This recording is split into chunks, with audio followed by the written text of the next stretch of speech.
மீனவர்களோட, தொழிலாளர்களோட, நெசவாளர்களோட, அரசு ஊழியர்கள் மற்றும் ஆசிரியர்களோட கருத்து கேட்டு அவங்களுக்கான பாதுகாப்பு மற்றும் வளர்ச்சி திட்டங்களை உருவாக்கணும்.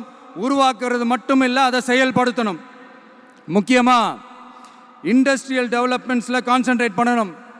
எல்லாத்தையும் விட ரொம்ப ரொம்ப முக்கியம், சட்டம் ஒழுங்க ரொம்ப ஸ்ட்ரிக்டாக வச்சிருக்கணும். நம்மளுடைய அம்மா, அக்கா, தங்கச்சிகள், அவங்களுடைய பிள்ளைகள், குழந்தைகள் எல்லாருக்கும் பாதுகாப்பை, அதுவும் உண்மையான ஸ்ட்ராங்கான பவர்ஃபுல்லான பாதுகாப்பை உண்டாக்கணும். அண்ணா யூனிவர்சிட்டியில் நடந்த அந்த பெண்ணுக்கு நடந்த அந்த பிரச்சனை மாதிரியோ, இல்ல கோவையில் நடந்த அந்த கல்லூரி பெண்ணுக்கு நடந்த பிரச்சனை மாதிரியோ அதெல்லாம் நடக்க விடவே கூடாது. நம்ம வீட்டு பெண்கள் ஸ்ட்ராங்கா, பயமே இல்லாம தைரியமா இருக்கணும்.